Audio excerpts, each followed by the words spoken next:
हाय everyone. आज हम one of the most important topic that is the laws of radiation को discuss करने वाले हैं।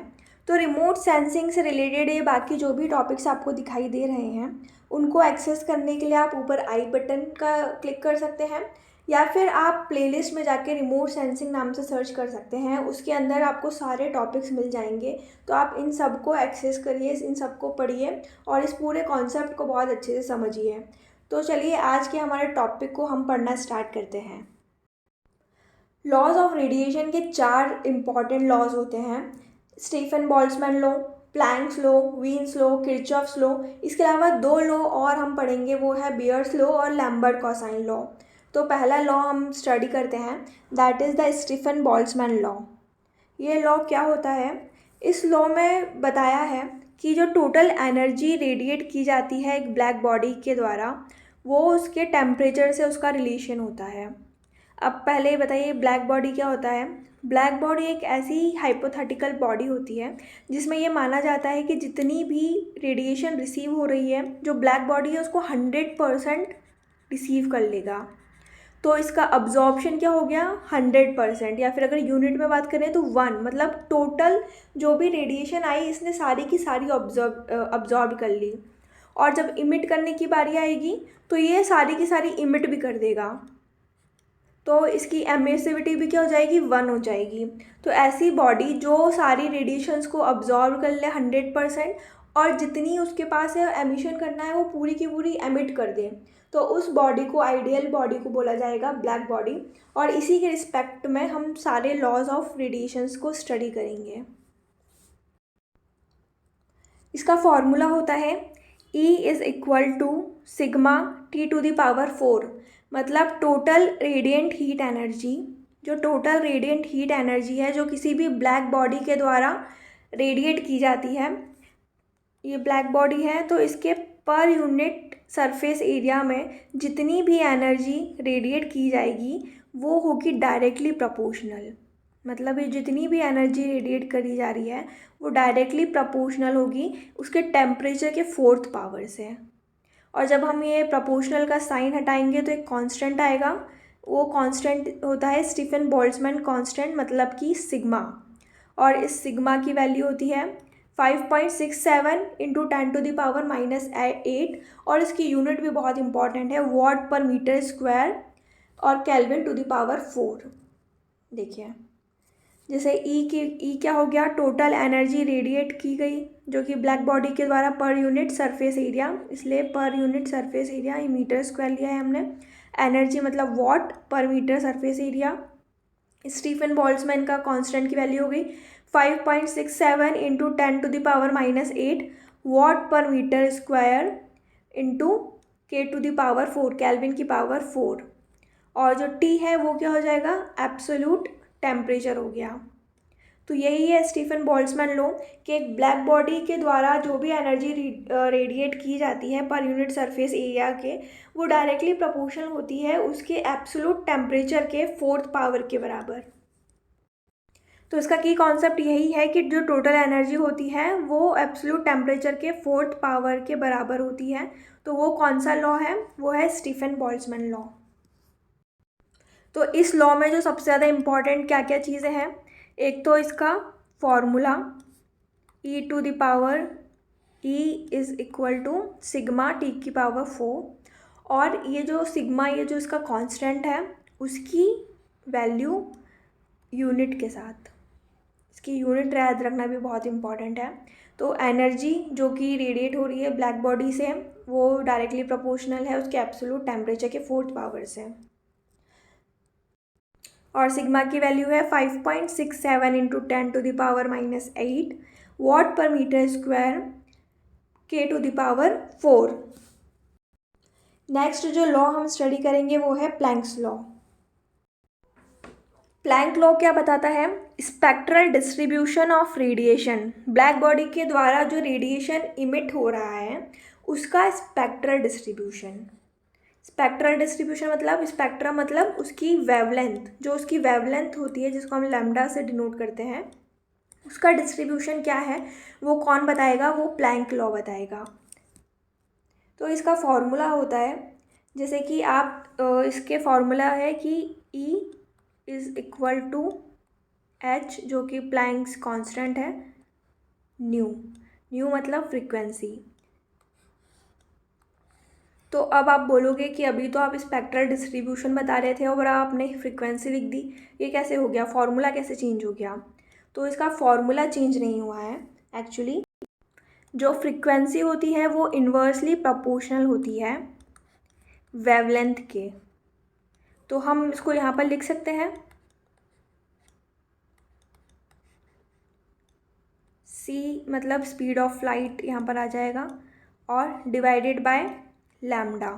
तो हमने फ्रीक्वेंसी की जगह पर क्या लिख दिया, इन्वर्सली प्रोपोर्शनल टू लैम्डा। तो इसका एक फॉर्मूला ये होता है hc अपॉन लैम्डा। तो ये जो प्लैंक लॉ है वो स्पेक्ट्रल डिस्ट्रीब्यूशन देगा रेडिएशन के, जो कि ब्लैक बॉडी के द्वारा एमिट किया जा रहा है। अब इसमें E क्या होता है, एनर्जी हो गई।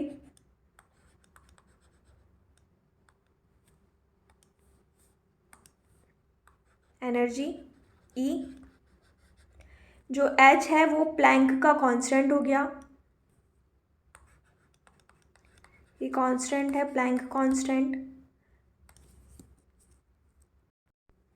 जिसकी वैल्यू होती है 6.625 इंटू 10⁻⁻34 जूल सेकेंड। उसके अलावा फिर जो C हो गया वो स्पीड ऑफ लाइट हो जाएगी, और स्पीड ऑफ लाइट की यूनिट क्या वैल्यू क्या होती है, 3 इंटू 10⁸ मीटर पर सेकेंड। इस स्पीड से जो है लाइट ट्रैवल करती है। जो लैम्डा है वो वेवलेंथ हो गई। तो ये है हमारा प्लैंक्स लॉ। इसका की कॉन्सेप्ट क्या है, ये क्या डिस्क्राइब करता है कि जो रेडिएशन होता है वो किस तरह से टेम्परेचर और वेवलेंथ के साथ वेरी होता रहता है, वेवलेंथ और ये कैसे वेरी हो रहा है। This is about the planks law. अब ये टेम्परेचर कहाँ से आ गया, यहाँ पर तो हमको दिख नहीं रहा फॉर्मूला में कहीं पर। तो इसका एक और फार्मूला होता है, जो प्लैंक लॉ एक और फार्मूला होता है, उसको भी हम देख लेते हैं। जब हम जो एनर्जी है उसको निकालते हैं with respect to wavelength and temperature, वो फार्मूला क्या होता है, 2hc² divided by lambda wavelength to the power 5 into 1/e to the power hc upon lambda k T, ये आ गया टेम्परेचर आपका, -1। तो ये पूरा फॉर्मूला आप याद मत रखिए, आप मेन जो आपको याद रखना है वो जो मैंने पहले बताया था कि जो प्लैंक लॉ क्या होता है, उसमें जो एनर्जी होती है वो डायरेक्टली प्रोपोर्शनल होती है फ्रीक्वेंसी से, या फिर इनडायरेक्टली प्रोपोर्शनल होती है वो उसकी वेवलेंथ से। एक याद रख लीजिए आप। तो अगर वो फ्रीक्वेंसी का भी पूछें तो एच न्यू, जो ई होता है एनर्जी, वो डायरेक्टली प्रोपोर्शनल होती है उसकी एनर्जी से, या फिर वो इनडायरेक्टली प्रोपोर्शनल होती है फ्रीक्वेंसी को हम लिख सकते हैं 1/λ, मतलब इन्वर्सली प्रोपोर्शनल टू फ्रीक्वेंसी, और इसमें स्पीड ऑफ लाइट भी होगी इसके फॉर्मूला में। और इसका मेन कॉन्सेप्ट क्या होता है कि जो भी स्पेक्ट्रल डिस्ट्रीब्यूशन होता है रेडिएशन का, जो एमिटेड किया जाता है ब्लैक बॉडी के द्वारा, वो हम प्लैंक्स लॉ में पढ़ते हैं स्पेक्ट्रल डिस्ट्रीब्यूशन। या फिर जब एनर्जी डायरेक्टली रिलेटेड हो, अगर कहीं क्वेश्चन में आपको स्पेक्ट्रल डिस्ट्रीब्यूशन ना लिखकर फ्रीक्वेंसी अगर पूछ ले इसका रिलेशन एनर्जी के साथ, तो वो भी प्लैंक्स लॉ ही है। और इसमें क्या रेडिएशन कैसे वेरी होता है टेम्परेचर और वेवलेंथ के साथ, वो हम पढ़ेंगे प्लैंक्स लॉ में। एक्चुअली ये वीन्स लॉ और जो प्लैंक्स लॉ है ना, वो थोड़े बहुत सिमिलर, बहुत सारे ना जब हम इसमें आंसर लगाते हैं तो कन्फ्यूजन हो जाता है। तो इसलिए आप इसका जो बेसिक कॉन्सेप्ट है उसको ध्यान देकर आप इसको समझिए। तो प्लैंक लॉ हो गया, इतना आपका आई होप समझ आ गया होगा। तो अब हम स्टडी करते हैं नेक्स्ट लॉ को, जो कि है wins displacement law. Winds displacement law में क्या होता है कि ये रिलेट करता है टेम्परेचर को उसकी पीक वेवलेंथ के साथ, रेडिएशन की पीक वेवलेंथ। तो यही आपके लिए एक बड़ा क्लू है कि जहाँ पर पीक वर्ड आ जाए, मतलब या फिर लैम्डा मैक्स लिखा हुआ आ जाए, तो वो मोस्ट प्रोबेबली जो है विंड्स डिस्प्लेसमेंट से रिलेटेड है। तो इसका फॉर्मूला हम देख लेते हैं कि जो मैक्सिमम वेवलेंथ होती है वो इन्वर्सली प्रोपोर्शनल होती है उसके टेम्परेचर से। तो ये देख सकते हैं आप कि जो ब्लैक बॉडी के द्वारा मैक्सिमम इंटेंसिटी की रेडिएशन इमिट करी जा रही है वो इन्वर्सली प्रोपोर्शनल है उसके एब्सोल्यूट टेम्परेचर से। अगर हम ये साइन हटाएंगे प्रोपोर्शनलिटी का तो यहाँ पर क्या आ जाएगा, एक कांस्टेंट हो जाएगा B/T लैम्डा मैक्स। और इन लॉज में ये जो प्रोपोर्शनल जो भी है ना, इनकी वैल्यू बहुत इंपॉर्टेंट होती है। तो इस कांस्टेंट की वैल्यू क्या होगी, B की वैल्यू हो जाएगी कांस्टेंट की, विंस कांस्टेंट की 2897 माइक्रोमीटर केल्विन। ठीक है, इसमें फ्रीक्वेंसी है और टेम्परेचर के लिए हो जाएगा केल्विन। तो यही इसमें दिखाया है कि क्या डिनोट कर रहा है, लैम्डा मैक्स मतलब पीक वेवलेंथ। वेन्स कांस्टेंट जो इसकी कांस्टेंट की वैल्यू है वो है 2.89। अभी ये मीटर केल्विन में दिया हुआ है इसलिए 2.898 इंटू 10⁻³ है। और अगर हम इसको माइक्रोमीटर में करेंगे तो ये हो जाएगा 2897 केल्विन। और जो T है वो क्या होगा, एब्सोल्यूट टेम्परेचर। और ये एब्सोल्यूट टेम्परेचर ये हमेशा क्या काय में हम मेजर करेंगे, केल्विन में ही इसको मेजर किया जाएगा। तो इसका की कॉन्सेप्ट क्या हो गया कि जैसे जैसे टेम्परेचर इंक्रीज़ होता है तो जो वेवलेंथ होती है वो डिक्रीज़ हो जाएगी। जैसे कि इसके फॉर्मूला में भी है कि इन्वर्सली प्रोपोर्शनल है, तो ये क्या हो जाएगा, डिक्रीज़ हो जाएगा। वेवलेंथ के बढ़ने के साथ टेम्परेचर इंक्रीज़ हो जाएगा। तो वो कौन सा लॉ है, वो है विंस डिस्प्लेसमेंट लॉ। तो इसको हम एक एग्जांपल से भी अच्छी तरीके से समझ लेते हैं ताकि आपको बिल्कुल अच्छे से ये दिमाग में बैठ जाए। जैसे कि इसको हम ना इसके फॉर्मूले से ही समझेंगे। तो आप यहाँ पर देखिए इसका फॉर्मूला क्या है, wavelength is equal to constant मतलब 2897 micrometre kelvin divided by temperature. इसमें हम क्या पढ़ रहे हैं कि मैक्सिमम इंटेंसिटी ऑफ रेडिएशन जो कि एमिट की जा रही है ब्लैक बॉडी के द्वारा। तो अगर जो अर्थ है उसको हम पहले पढ़ते हैं कि अगर अर्थ का टेम्परेचर हो जाए 300 डिग्री केल्विन तो वो बिहेव करेगा एज अ ब्लैक बॉडी। और जो सन है उसका टेम्परेचर हो जाए अगर 6000 डिग्री केल्विन तो वो भी कैसे बिहेव करेगा, ऐसा ब्लैक बॉडी। तो इसको हम इस फॉर्मूला में पुट कर देंगे। जैसे अर्थ है तो ये हो जाएगा 2897 डिवाइडेड बाय 300। तो ये जो वेवलेंथ निकल के आएगी पीक वेवलेंथ उसकी वैल्यू क्या हो जाएगी, 9.6 माइक्रोमीटर। और अगर इसको पुट करेंगे 2897 डिवाइडेड बाय 6000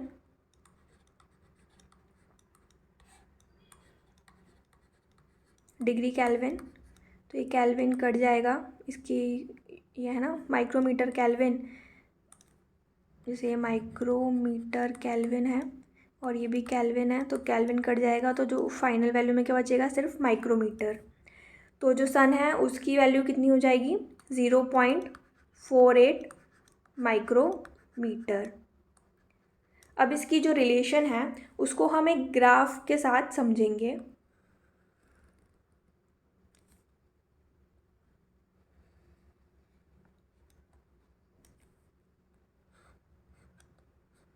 यहाँ हम पढ़ेंगे वेवलेंथ। वेवलेंथ इस डायरेक्शन में इंक्रीज़ हो रही है और ये है रेडिएंट एनर्जी, जो एनर्जी है वो इस डायरेक्शन में इंक्रीज़ हो रही है। तो जो विंस का लॉ है वो क्या बोलता है, वो बोलता है कि जैसे जैसे टेम्परेचर, एनर्जी बढ़ेगी तो क्या होगा, टेम्परेचर भी बढ़ेगा। कि जैसे जैसे टेम्परेचर बढ़ता है तो उसकी जो पीक वेवलेंथ होती है, पीक मतलब जो सबसे ऊंची वाली जो वेवलेंथ होगी वो शिफ्ट हो जाती है टूवर्ड्स द शॉर्टर वेवलेंथ, जिससे कि वेवलेंथ ज़्यादा होगी तो फ्रीक्वेंसी कम होगी। इसको हम इस ग्राफ को ड्रॉ कर लेते हैं, फिर आपको और क्लियर समझ आएगा। मानिए कि हम सन के लिए ग्राफ ड्रॉ करते हैं, तो इसका टेम्परेचर कितना है 6000 केल्विन, और इसकी जो वेवलेंथ है वो कितनी है 0.48 माइक्रोमीटर। तो ये वेवलेंथ है, तो 0.48 मतलब यहाँ कहीं आएगा, और इसका जो टेम्परेचर है वो ये हो जाएगा। इसके लिए अलग कलर लेती हूँ मैं। तो टेम्परेचर और वेवलेंथ का इंटरसेक्टिंग पॉइंट ये आया हमारा। वहीं अगर हम अर्थ की बात करें तो इसका टेम्परेचर कितना है 300 डिग्री केल्विन, मतलब ये यहाँ पर 300 डिग्री केल्विन, और इसकी जो वेवलेंथ है वो कितनी है 9.6। तो इसका जो इंटरसेक्टिंग पॉइंट आएगा वो ये आएगा। वहीं अगर बीच में किसी और बॉडी की अगर हम बात करें तो उसका टेम्परेचर और वेवलेंथ मान लीजिए यहाँ पर आया, तो हम देख सकते हैं कि अगर इसका हम एक ड्रॉ करेंगे ग्राफ, सॉरी,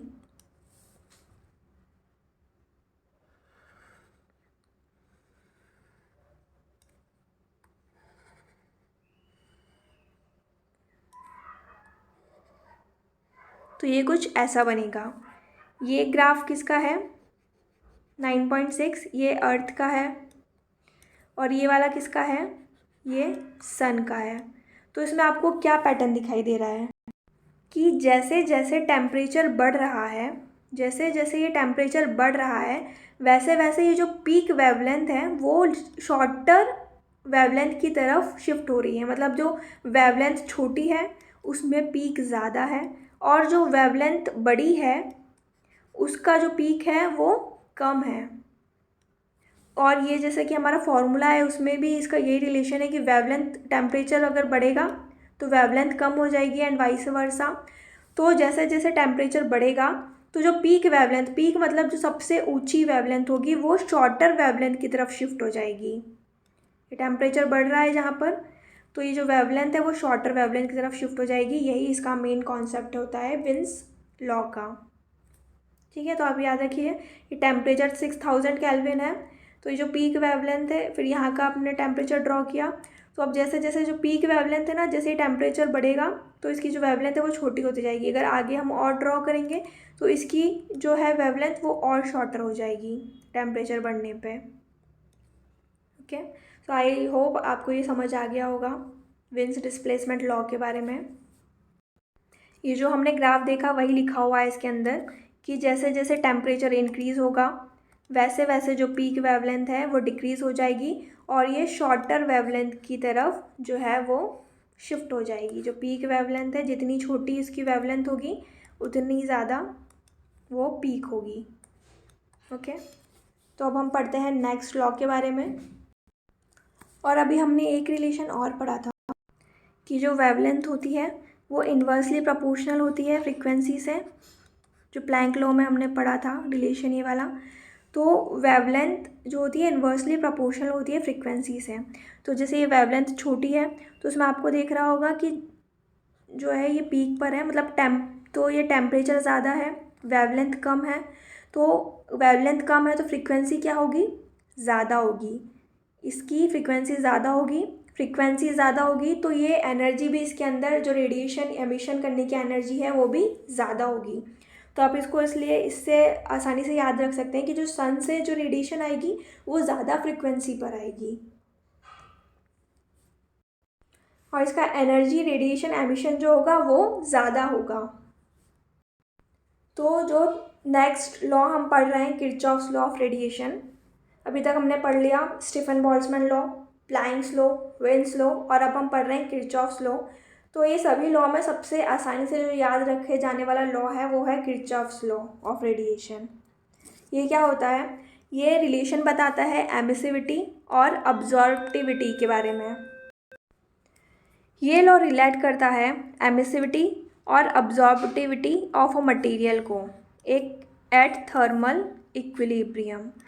ये क्या होता है, इसका मतलब होता है कि जो भी एमिसिविटी होती है रेशो और अब्जॉर्बिविटी का रेशो जो होता है वो बराबर होता है। Ratio of emitted energy to absorbed energy as a function of temperature और वेवलेंथ। वो क्या है? किरचॉफ्स लॉ है। जैसे कि ये एमिसिविटी उसकी वेवलेंथ और टेम्परेचर पे बराबर होगी उसके अब्जॉर्बिविटी के। मतलब ये भी तो सेम होना चाहिए ना, मतलब कंडीशंस जो हम दे रहे हैं वो सेम होना चाहिए, तभी जो एमिसिविटी और अब्जॉर्बिविटी होगी वो सेम हो जाएगी। जहाँ पर ई जो है एमिसिविटी होती है और ए अब्जॉर्बिविटी होती है। इसका की कॉन्सेप्ट क्या होता है? जो अच्छे से अब्जॉर्ब करेगा वो ही उतना एमिट करेगा। जैसे ये मटेरियल है, इस पर रेडिएशन आई तो जो ये मटेरियल है उसने उसको पूरा अब्जॉर्ब कर लिया। तो अब ये इस मटेरियल की क्वालिटी है कि ये इस रेडिएशन को अब्जॉर्ब कर पा रहा है, और उसने अब्जॉर्ब कर लिया, इसको ट्रांसमिट या रिफ्लेक्ट नहीं किया, उसको अब्जॉर्ब कर लिया। देखिए, जब भी कोई लाइट या रेडिएशन आता है तो उसमें 3 फिनोमिनन होते हैं। या तो वो रिफ्लेक्ट हो जाती है,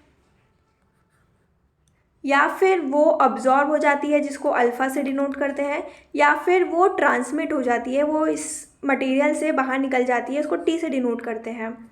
तो ये जो लाइट आ रही है रेडिएशन, ये अपने आप में एक फुल यूनिट है, इसको 1 बोल सकते हैं।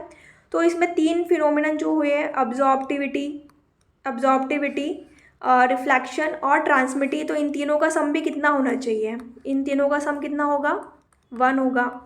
और इसमें एक बात और जो आप ध्यान रख सकते हैं, ये जो की कॉन्सेप्ट के रिगार्डिंग, जैसे कि मान लिए इसने अब्जॉर्ब कर लिया, इसने ट्रांसमिट या रिफ्लेक्ट नहीं किया, तो जब ये लाइट को अब्जॉर्ब करेगा तो इसके अंदर जो भी एटम्स या मॉलिक्यूल्स प्रेजेंट होंगे वो एक्साइटेड स्टेज में चले जाएंगे, और वो इसकी एनर्जी जो है, टोटल एनर्जी, वो बढ़ने लगेगी। तो अब जो according to the law of thermodynamics, जो भी मटेरियल, जो मॉलिक्यूल्स होते हैं, वो क्या करना चाहते हैं? एक इक्विलिब्रियम स्टेट पर जाना चाहते हैं। मतलब जैसे आपने देखा होगा कि रूम टेम्परेचर पे कोई गरम कोई सूप रखा हुआ है, तो वो धीरे धीरे क्या करेगा? रूम टेम्परेचर पे आ जाएगा। या फिर अगर ठंडी कोई बॉटल रखी है तो वो धीरे धीरे क्या होने लगा? गर्म होने लगेगा। मतलब दोनों ही केस में वो क्या करेंगे? अपने आप को एक रूम टेम्परेचर पे, मतलब एक इक्विलिब्रियम स्टेट में लाने की कोशिश करेंगे।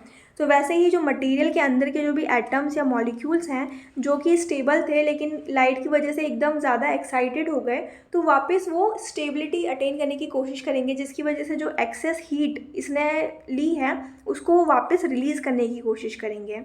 तो इन्होंने जो एक्स्ट्रा अब्जॉर्ब किया है उसको वापस रिलीज़ करेंगे, मतलब इसको वापस एमिट करेंगे। तो हम कह सकते हैं जिसने जितना ज़्यादा अब्जॉर्ब किया है वो उतना ही ज़्यादा एमिट करेगा। तो इसी कॉन्सेप्ट से जो गुड अब्जॉर्बर्स होते हैं वो गुड एमिटर्स भी होते हैं। और ब्लैक बॉडी, जैसे कि वो आइडियल बॉडी है, ये क्या करता है? जितना भी एमिशन उसको मिल रहा है बोले आने दो, सब कुछ अब्जॉर्ब कर दूंगा, और जब एमिट करने की बारी आई तब भी वो कहेगा कि मैं सब कुछ एमिट कर दूंगा। तो यही होता है किरचॉफ्स लॉ की जो गुड अब्जॉर्बर्स होते हैं वो गुड एमिटर्स होते हैं, गिवन द कंडीशंस, कि उनकी दोनों की कंडीशन जब हम कंपैरिजन कर रहे हैं तो सेम हो, मतलब वेवलेंथ और टेम्परेचर भी उसका सेम ही होना चाहिए जब हम इन दोनों को कंपेयर करेंगे। तो बस इतना ही है सिंपल किरचॉफ्स लॉ की जो एमिसिविटी होगी वो इक्वल टू होगी अब्जॉर्बिविटी के एट अ गिवन वेवलेंथ और टेम्परेचर। तो ये 4 बहुत इंपॉर्टेंट लॉ थे रेडिएशन के, स्टीफन बोल्ट्जमैन, प्लैंक, वीन्स और किरचॉफ्स लॉ। इसके अलावा हम 2 लॉ और स्टडी करते हैं। तो आइए देखते हैं हमारा नेक्स्ट लॉ को।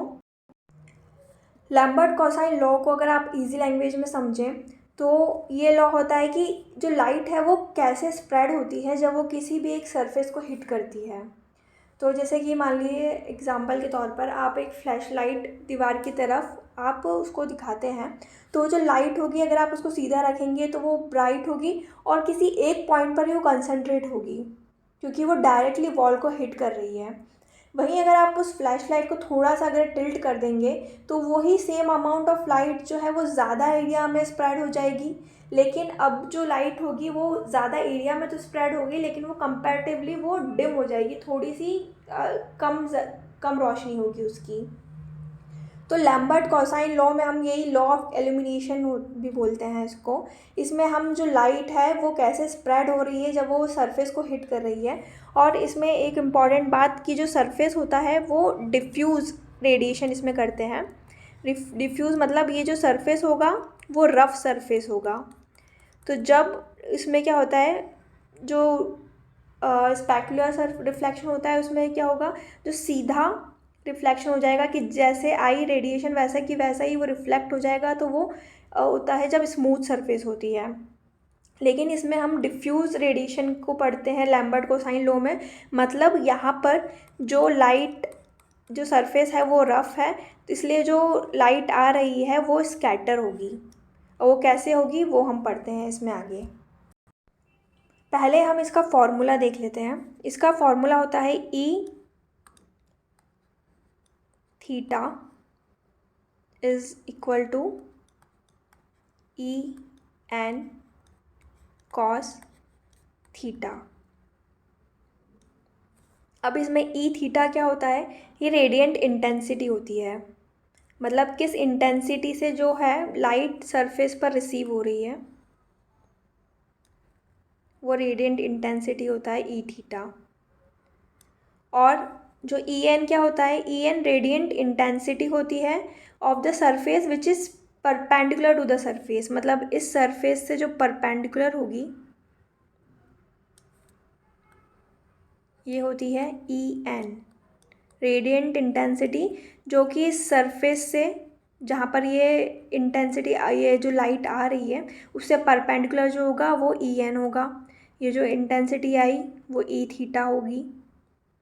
तो ये बोल रहा है कि जो ई थीटा क्या होता है, वो इसके बीच में और ये जो एंगल बना वो हो जाएगा कॉस थीटा, सॉरी सिर्फ थीटा, इसके बीच का जो एंगल होगा वो हो जाएगा थीटा। तो लैम्बर्ट कोसाइन लॉ बोलता है कि जो energy receive, radiation intensity of light जो कि रिसीव हो रही है सरफेस पे, radiation intensity of the light जो कि रिसीव हो रही है सरफेस पे, वो डायरेक्टली प्रोपोर्शनल होती है of the cosine of cos theta. और ये थीटा क्या होता है, थीटा वो एंगल होता है जो कि जो रेडिएशन रिसीव हुई और इसका जो परपेंडिकुलर होगा टू द सरफेस से, उसके बीच का जो एंगल होता है वो थीटा होता है।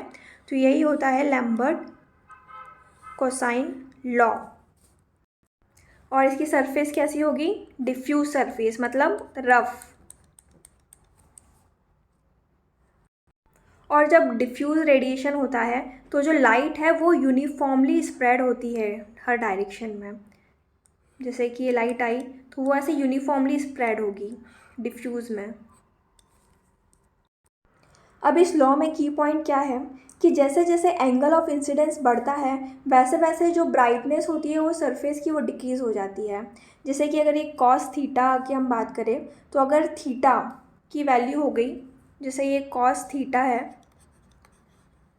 तो अगर थीटा की वैल्यू अगर 90 डिग्री है तो जो ब्राइटनेस है वो कम होगी, और अगर थीटा की वैल्यू 0 डिग्री है तो ये जो ब्राइटनेस है वो ज़्यादा होगी। मतलब एंगल ऑफ इंसिडेंस के बढ़ने से ये एंगल बढ़ा तो जो ब्राइटनेस है सरफेस की वो कम हो जाएगी, और ये जो एंगल ऑफ इंसिडेंस है वो कम हुआ मतलब 0 डिग्री हुआ तो जो ब्राइटनेस है सरफेस की वो ज़्यादा हो जाएगी। जैसे कि मैंने अभी आपको वो फ्लैश लाइट का एग्जाम्पल दिया, तो आप देखिए इस डायग्राम में कि ये जो थीटा है, अभी इसका एंगल अगर, अभी तो ये दिख रहा है आपको एंगल, अगर ये 0 डिग्री हो जाए इस नॉर्मल से, मतलब ये नॉर्मल है to the surface E N, और अगर ये थीटा 0 डिग्री हो जाए तो ये स्ट्रेट लाइन में होगा, तो ये जैसे कि ये 0 डिग्री हो गया, सॉरी ये 90 डिग्री हो गया, ये इसके 90 डिग्री हो गया। तो इस डायग्राम में अगर हम देखें कि ये है डायरेक्शन, तो इस डायग्राम में अगर हम देखें कि ये जैसे नॉर्मल सरफेस का ये डायरेक्शन है टू द नॉर्मल, और इसमें ये जो थीटा एंगल है अगर ये 0 डिग्री हो जाए, मतलब ये 0 डिग्री हो गया, तो मैंने आपको जो फ्लैश लाइट का एग्जांपल दिया था अभी कि अगर सीधे हम फ्लैश लाइट मारेंगे तो वो क्या होगी, ब्राइट होगी। तो इसी तरह से अगर एंगल 0 हो गया तो जो लाइट होगी वो, अगर थीटा का एंगल 0 हो गया तो जो लाइट है वो ज़्यादा ब्राइट होगी। और वहीं अगर ये थीटा का एंगल 90 डिग्री हो गया, मैक्सिमम हो गया, जैसे ये जो थीटा है ये 90 डिग्री हो गया, मैक्सिमम हो गया, तो ये लाइट इतनी स्प्रेड तो हो जाएगी, इसमें जो स्प्रेड होने की उसकी जो है कैपेबिलिटी वो बढ़ जाएगी। लेकिन अगर वो वही लाइट, अमाउंट ऑफ लाइट अगर ज़्यादा स्प्रेड होगी तो उसकी जो इंटेंसिटी है वो कहीं कम हो जाएगी। तो ये स्प्रेड ज़्यादा होगी लेकिन डिम हो जाएगी लाइट। तो इसमें हम कह सकते हैं कि जो थीटा के एंगल बढ़ने से जो लाइट की ब्राइटनेस है वो कम हो रही है, और जो थीटा का एंगल है उसके कम होने से जो लाइट की ब्राइटनेस है वो ज़्यादा हो रही है। 0 डिग्री पे ब्राइट ज़्यादा होगी और 90 डिग्री पे उसकी ब्राइटनेस कम हो जाएगी, क्योंकि वही अमाउंट ऑफ लाइट जो है वो स्प्रेड हो चुकी है, जिसकी वजह से उसकी ब्राइटनेस जो है वो कम हो गई है। जिसका मतलब क्या हुआ कि जो एंगल होता है वो इन्वर्सली प्रोपोर्शनल होता है ब्राइटनेस से। 0 एंगल है, कम एंगल है तो ब्राइटनेस ज़्यादा, 90 डिग्री एंगल है, ज़्यादा एंगल है तो ब्राइटनेस कम। तो इसको आप इस फॉर्मूला में पुट करके भी निकाल सकते हैं, जैसे कि ये जो ई थीटा मतलब क्या, रेडिएंट इंटेंसिटी जो कि सरफेस के द्वारा रिसीव की जा रही है, उसमें अगर cos 90 हो जाए तो हमको पता है कि cos 90 की वैल्यू क्या होती है, 0। तो 90 डिग्री पे जो ई थीटा की वैल्यू हो गई वो क्या हो गई, 0। और अगर यहाँ पर ई थीटा में इसको cos, अगर ये थीटा की वैल्यू 0 हो गई तो cos 0 की वैल्यू क्या होती है, 1। तो इस केस में जो ई थीटा की वैल्यू क्या हो गई, वो हो गई 1। तो वही ये नॉर्मल, जब रेडिएशन इंटेंसिटी 90 डिग्री है तो उसकी इंटेंसिटी कम हो रही है ना, लाइट की स्प्रेड हो रहा है लेकिन इंटेंसिटी कम हो रही है। और जब ये थीटा का एंगल 0 डिग्री है, मतलब ये ऐसा सीधा है, तो इसकी इंटेंसिटी ज़्यादा होगी, ये लाइट ज़्यादा ब्राइट होगी। इसकी लिमिटेशंस क्या होती है लैम्बर्ट्स लॉ की, कि ये सिर्फ डिफ्यूज़ रिफ्लेक्शन के रिगार्डिंग ही ये लॉ काम करता है, लेकिन अगर हम इसमें स्पेकुलर रेडिएशन की बात करें तो ये उस केस में जो है ये लैम्बर्ट कोसाइन लॉ को हम यूज़ नहीं कर सकते। स्पेकुलर सरफेस पे ये लॉ एप्लीकेबल नहीं होता। और एक और जो लैम्बर्ट लॉ है ये अज्यूम करता है कि जो डिफ्यूज सरफेस है वो आइडियल डिफ्यूज रिफ्लेक्शन कर रहा है, मतलब ये जो भी इसमें रिफ्लेक्ट, ये जो इंसिडेंट एनर्जी आ रही है वो उस लाइट को यूनिफॉर्मली हर डायरेक्शन में स्प्रेड कर रहा है। तो आई होप आपको लैम्बर्ट कोसाइन लॉ अच्छे से समझ आ गया होगा। मतलब एंगल ऑफ इंसिडेंस बढ़ने से जो apparent brightness of the surface है वो डिक्रीज हो जाएगी। E theta is directly proportional to the cos theta, जिसमें ई थीटा क्या है, रेडिएंट इंटेंसिटी जो कि सरफेस के द्वारा रिसीव की जा रही है। ई एन क्या है, रेडिएंट इंटेंसिटी जो कि नॉर्मल टू द सरफेस है, ये ई एन है। और जो थीटा है वो एंगल होता है इन दोनों के बीच का, जो इंटेंसिटी जो आ रही है, रिसीव की जा रही है सरफेस के द्वारा जो इंटेंसिटी, और ये जो नॉर्मल मतलब जो परपेंडिकुलर है टू द सरफेस के, ई थीटा और ई एन के उसके बीच का जो एंगल है वो है थीटा, और ये इसका रिलेशनशिप है। Okay, so now discuss the next law of radiation. Beer's law का फॉर्मूला हम देखते हैं, तो वो क्या होता है, I is equal to I E into E to the power minus K into L A I.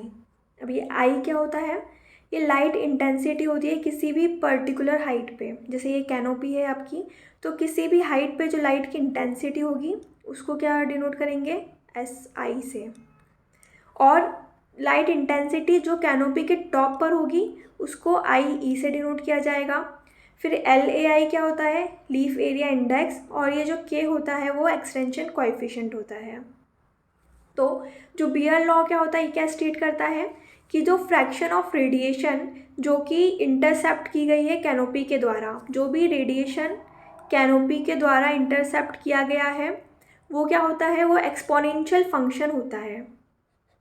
Exponential function होता है किसका, लीफ एरिया इंडेक्स का, मल्टीप्लाई बाय उसका कोएफिशिएंट से मल्टीप्लाई कर देंगे हम। तो ये जो भी लाइट इंटेंसिटी किसी भी पर्टिकुलर पॉइंट पर जो इंटरसेप्ट की गई है कैनोपी के द्वारा, वो किसका फंक्शन होता है, जो इसकी कैनोपी के टॉप पर जो लाइट इंटरसेप्ट की गई है into the exponential of -k, मतलब coefficient into leaf area index के। आसान भाषा में ये जो लॉ है वो गवर्न करता है कि किसी भी कैनोपी के द्वारा कितनी लाइट को इंटरसेप्ट किया गया है उसको। जो छोटे प्लांट होंगे उसमें लाइट का इंटरसेप्शन लॉ होगा, क्योंकि उसकी हाइट, जो टॉप ऑफ द कैनोपी है वो हाइट कम होगी, तो इंक्रीज हाइट के बढ़ने के साथ साथ जो इंटरसेप्शन है वो भी इंक्रीज हो जाता है। और ये जो लाइट का एटेन्यूएशन होता है, एटेन्यूएशन मतलब उसमें कुछ लाइट जब रिसीव हो रही है फिर इसमें कुछ रिफ्लेक्शन हो जाएगा या अब्जॉर्प्शन हो जाएगा, जिसकी वजह से उसमें क्षीणता आ जाएगी, उस लाइट में कुछ कमी आ जाएगी, तो उसको एटेन्यूएशन हो जाए बोलते हैं। तो एटेन्यूएशन ऑफ लाइट जो है वो इसकी जो मटेरियल है उसकी प्रॉपर्टी पर डिपेंड करता है। जिस भी मटेरियल से जो लाइट ट्रैवल हो रही है उसकी प्रॉपर्टी पर डिपेंड करता है। जो एटेन्यूएशन मतलब उसकी स्कैटरिंग या अब्जॉर्प्शन होना उस मटेरियल की प्रॉपर्टी पर डिपेंड करता है। ये कौन सा लॉ स्टेट करता है, तो वो बियर्स लॉ स्टेट करता है। ठीक है, तो जहाँ पर भी कैनोपी का इंटरसेप्शन की बात आए तो वहाँ पर आपको कौन से लॉ के बारे में बताना है, बियर्स लॉ के बारे में। और इसका ये फॉर्मूला आप याद रखिए, I=I0 into e⁻⁻k into LAI। Exponential जो एक्सपोनेंशियल होता है इसका, ये जो कि k और क्या होता है, ये एक्सटेंशन कोएफिशिएंट होता है। I लाइट इंटेंसिटी किसी भी पर्टिकुलर हाइट पर वो किसके बराबर होती है, जब उसको उसके जो टॉप पर जो लाइट की इंटेंसिटी है उसको मल्टीप्लाई कर देंगे exponential to the power -k into leaf area के इंडेक्स से, तो आपको निकल के आ जाएगा लाइट इंटेंसिटी किसी भी पर्टिकुलर पॉइंट की। ओके, तो यहाँ पर हमने डिस्कस कर लिए हैं लॉज ऑफ रेडिएशन। रेडिएशन के सारे लॉज को हमने डिस्कस कर लिया है। अब फिर भी अगर आपको कोई कन्फ्यूजन रह गई हो तो एक बार मैं आपको वापस से क्विकली रिवीजन करा देती हूँ। सबसे पहले हमने स्टीफन बोल्ट्जमैन लॉ पढ़ा था। उसमें हमने क्या पढ़ा था कि जो टोटल एनर्जी होती है जो कि ब्लैक बॉडी के द्वारा एमिट की जाती है पर यूनिट सरफेस एरिया पे, वो डायरेक्टली प्रोपोर्शनल होती है to the 4th power of its absolute temperature के। और इसकी यूनिट क्या होती है, वॉट पर मीटर स्क्वायर पर 4th पावर ऑफ केल्विन। और इसकी कांस्टेंट की वैल्यू होती है 5.67 इंटू 10⁻⁻8। इसको आप बिल्कुल इग्नोर मत करिएगा, इसकी यूनिट्स और कांस्टेंट की वैल्यूज़ को, ये भी इक्वली इम्पॉर्टेंट है। देन प्लैंक्स लॉ में हमने क्या पढ़ा था कि जो एनर्जी होती है वो डायरेक्टली प्रोपोर्शनल होती है फ्रीक्वेंसी के, या फिर इनडायरेक्टली प्रोपोर्शनल होती है उसकी वेवलेंथ के। तो जो स्पेक्ट्रल मतलब वेवलेंथ डेंसिटी होती है इलेक्ट्रोमैग्नेटिक रेडिएशन की, जो ब्लैक बॉडी के रिस्पेक्ट में ही हम ये सारे लॉस पढ़ रहे हैं, तो ब्लैक बॉडी के द्वारा जो रिलीज़ की जाती है वो हमने पढ़ा था प्लैंक्स लॉ में, जो कि black body in thermal equilibrium at given temperature भी आप याद रखिएगा, किसी भी गिवन टेम्परेचर पे ये उसका रिलेशन होता है। और इसकी यूनिट होती है जूल सेकेंड, और इसके कांस्टेंट की वैल्यू होती है 6.625 इंटू 10⁻⁻34। ये जो प्लैंक लॉ है और विन्स डिस्प्लेसमेंट लॉ है, इसी में सबसे ज़्यादा लोगों को कन्फ्यूजन होती है। बाकी तो ये जो लॉज हैं वो अलग ही हैं, लेकिन विन्स डिस्प्लेसमेंट में हमने क्या पढ़ा था कि किस चीज़ से हम डिफ्रेंशिएट कर सकते हैं आराम से, जब वेवलेंथ की पीक या मैक्सिमम की बात हो तो वो कौन सा लॉ है, वो विन्स डिस्प्लेसमेंट लॉ होता है। इसमें क्या होती है, जो वेवलेंथ होती है वो इन्वर्सली प्रोपोर्शनल होती है टेम्परेचर से, जो मैक्सिमम वेवलेंथ होती है। इसकी यूनिट होती है माइक्रोमीटर इंटू केल्विन, और इसके कांस्टेंट की वैल्यू क्या होती है 2897 विन्स। फिर किरचॉफ्स लॉ हमने पढ़ा था, जो सबसे सिंपलेस्ट ऑफ द लॉ था याद रखने के लिए। तो इसमें क्या होता है, जो अब्जॉर्प्शन होता है वो बराबर होता है एमिशन के for a black body, given कि उसकी जो वेवलेंथ और टेम्परेचर है दोनों की कांस्टेंट मतलब बराबर एट अ गिवन वेवलेंथ और टेम्परेचर पे। और इसकी कोई यूनिट नहीं होती है, ये डायमेंशन लेस होता है। इसकी रेंज होती है जो कि होती है 0 से 1 के बीच में।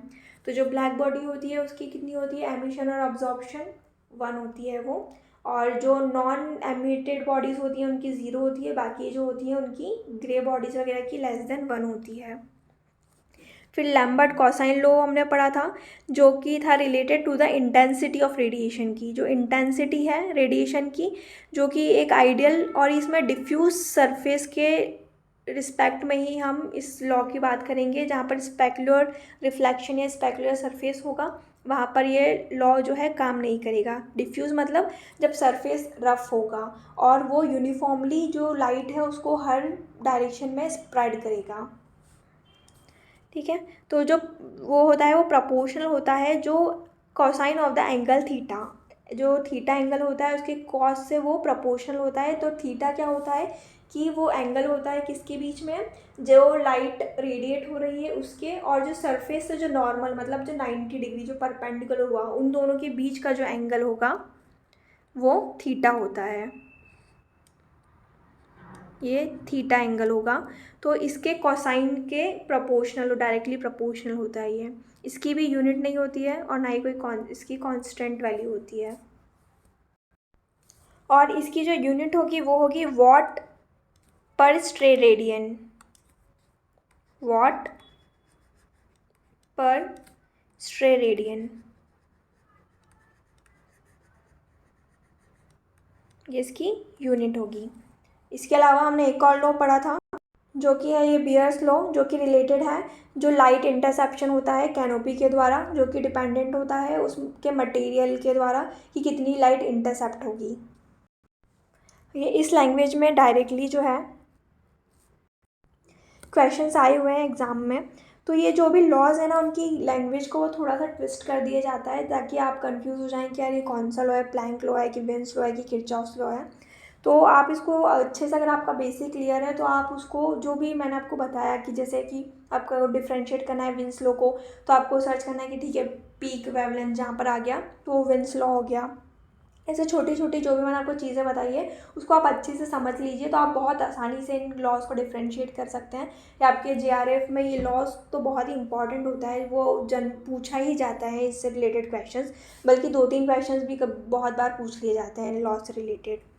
तो फोर्थ पावर जहाँ पर आ जाएगा ये इसका कीवर्ड है, तो स्टीफन बोल्ट्जमैन है fourth power of absolute temperature. Planck's में जैसे पूछ लेता है कि radiation emitted at different wavelength, तो अब आप सोचिए कौन सा लॉ है, तो वो प्लैंक लॉ है। विंस में जो होता है पीक वेवलेंथ होती है जो शिफ्ट हो जाती है टेम्परेचर के, जो पीक वेवलेंथ है वो शॉर्टर वेवलेंथ की तरफ शिफ्ट हो जाएगी, ऐसा भी पूछ लेंगे। ठीक है, फिर किरचॉफ लॉ क्या होता है, ये तो फिर कंपैरेटिवली इजी है कि एमिसिविटी जो होती है अब्जॉर्प्टिविटी के इक्वल होती है एट थर्मल इक्विलिब्रियम पे। So that's it about the laws of radiations. और इसके अलावा आपको और भी कॉन्सेप्ट का अगर आपको जानना है तो आप ऊपर आई बटन या फिर रिमोट सेंसिंग प्लेलिस्ट को जाकर ज़रूर एक्सेस करें, तो आपके सारे basics A to Z clear हो जाएंगे। Thank you.